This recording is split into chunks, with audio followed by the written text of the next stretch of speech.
រឿងអាស៊ុយចង់ដុតភូមិអង្គាកដោចោលកាលពីព្រេងនាយអាស៊ុយខឹងម្ដាយមិនទិញទូរស័ព្ទឲ្យអាស៊ុយអាស៊ុយក៏ខឹងក៏ទៅទិញសាំងហើយទិញដៃកេះដើម្បីដុតភូមិអង្គាកដោចោលហើយពេលអាស៊ុយរៀបដុតអ្នកនៅភូមិអង្គាកដោឃើញអាស៊ុយដុតភូមិលុះអ្នកភូមិក៏រត់មកខាត់តែរត់មកមិនតាន់អាស៊ុយក៏ចាក់សាំងហើយយកដៃកេះមកដុតភូមិអង្គាកដោចោលតែម្ដងហើយអ្នកនៅក្នុងភូមិអង្គាកដោក៏ចេះតែក្លិនផ្សែង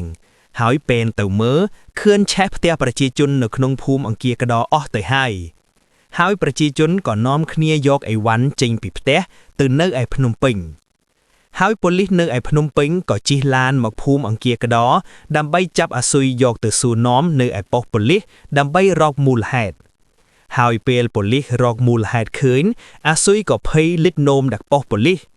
ហើយប៉ូលីសក៏នាំគ្នាឲ្យអាស៊ុយលិតអាចឲ្យអស់ពីកន្លែងធ្វើការ